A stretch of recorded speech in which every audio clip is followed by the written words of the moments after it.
If you own a business and are building generational wealth, there's a 91% chance that your family will blow it by the third generation.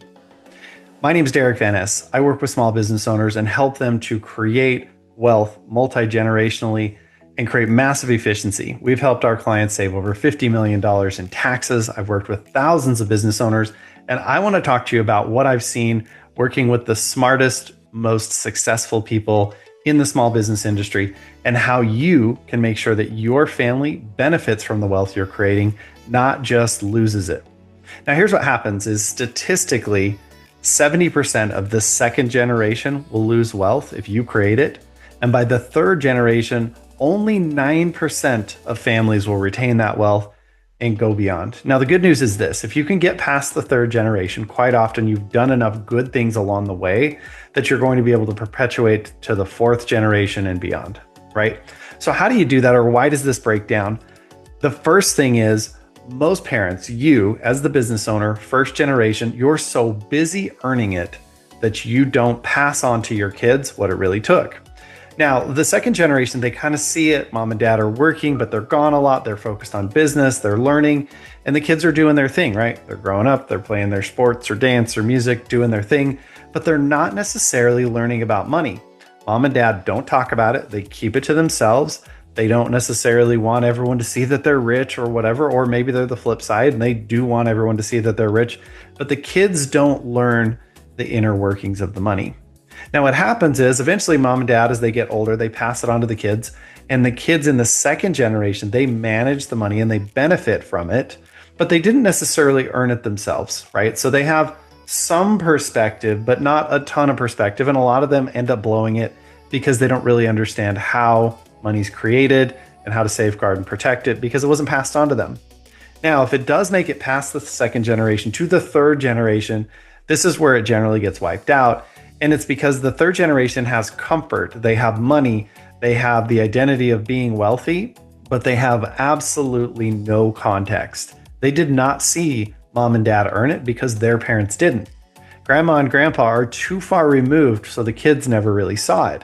And if that happens to your family, that's why there are so many phrases out there that are the shirt sleeves to shirt sleeves, or in Japan, it's rice paddies to rice paddies in three generation. Or in the Netherlands, they say clogs to clogs in three generations, right? One generation builds it, a second one starts to lose it. By the third generation, they're back to where they started. Now, if you're a small business owner, you're doing the right things and you're here, you're probably interested in what can I do to create this so that my family will be successful. And we call this the family fortune formula, but there's a lot of other ways to say it.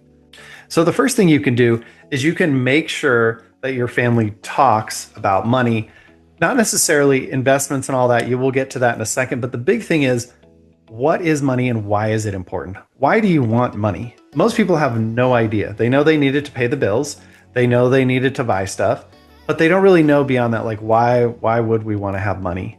And people who come from money, I believe it's really important that you get that there's more to life than just you and your needs. When you get people to look beyond themselves into their family, maybe into charitable organizations or churches or other things in society, it makes a huge difference in how they view the world and how they view money.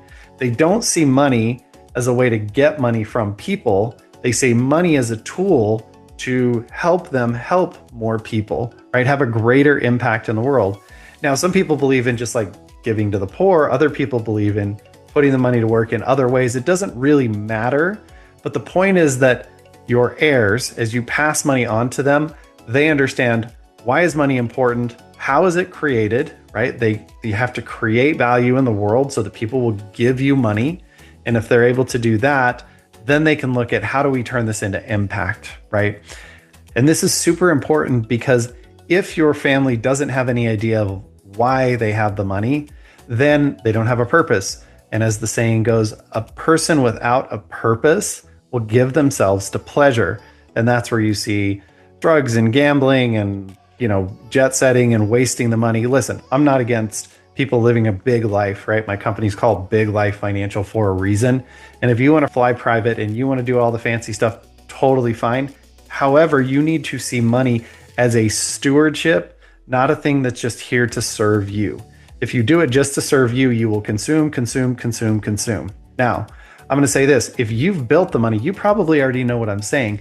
But if you're not passing this on to your kids, they won't learn the lessons. And when they get the money, they're going to see it as something to serve them, not something to have impact in the world. So it doesn't create value for anybody else. And they don't turn that money into more money, more impact, more influence. And that's how things start to get destroyed. Another huge factor here is if your family doesn't talk about money and doesn't have transparency around it, the kids have no context of it. So they just know how to spend it, because we all know spending money is probably the first skill you learn. But the other skills are, how do you make it?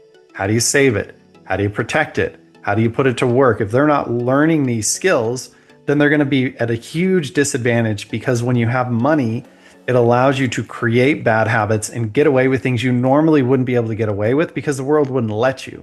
But when you have money, people put up with your stuff and they allow your bad habits to be worse. So I like to think of money as a magnifying glass. So as a business owner, if you want to pass this on to your family, what you want to do is help them to have clear identity and values. And so what I mean by that is, what does your family stand for? What do we use money for? How do we think about money?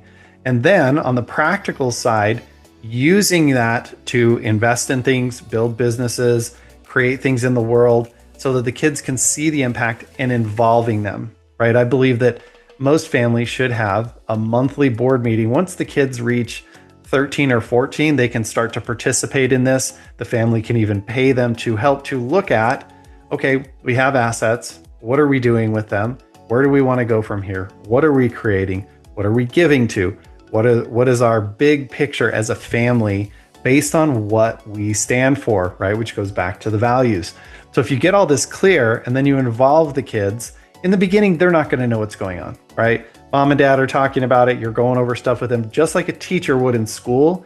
You need to take time to educate your kids. And then as they get clearer and clearer on this, maybe as they move into high school or early college, allowing them to participate. If you're looking to buy rental properties, get the kids involved in looking for rental properties, figuring out what the rents are going to be, figuring out cash flow, looking at existing properties you have, managing them, what's the cost to maintain them, or if you have investments in the stock market or you own businesses or other kinds of things, having the kids be involved in that.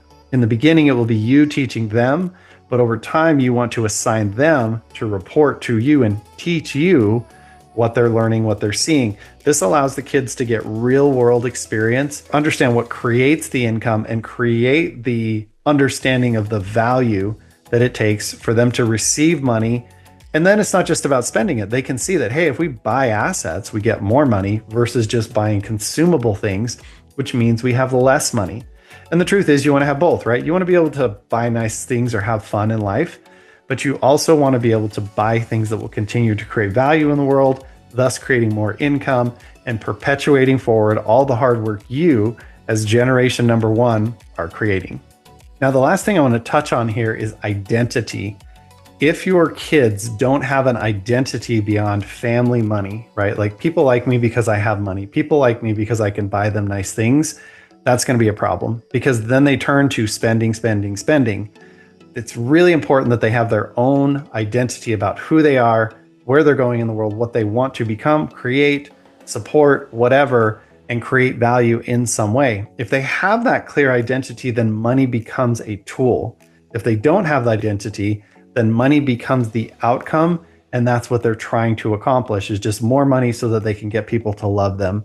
Now, this sounds crazy, but this is why so many wealthy people, especially like your trust fund babies, end up being so miserable, is because they have money. And so people like them or will be around them because they can buy things, but they never feel like the people are there for them and who they are as a human being. And they don't know how to go out and do anything beyond that. And the worst part is the money allows them to sit in that. So you want to be able to structure it so that your kids have to earn their own money. Kids have to put it to work. Kids have to understand what it's like to not have it at times. And then also, as they do earn it, as they do put it to work, as they work with the family business or otherwise, they're able to create their own identity about the things that they want to put that to work for, the impact that they want to create in the world, and the difference they want to make. These don't have to all be philanthropic things, but the thing about doing philanthropy is you can do it early on.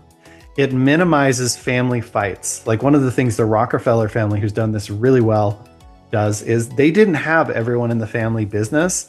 They all went off, they did their own things, but they worked together on charitable organizations. That build trust in the family, which is another huge thing that breaks down when families don't work, is if you're not educating the kids, if there's not transparency, then there's lack of trust. If the kids don't feel like they can create their own money, now they feel like they have to fight over the same pie, which breaks down trust. And when you have the inner workings of the family pitted against one another, the outcomes are not great, right?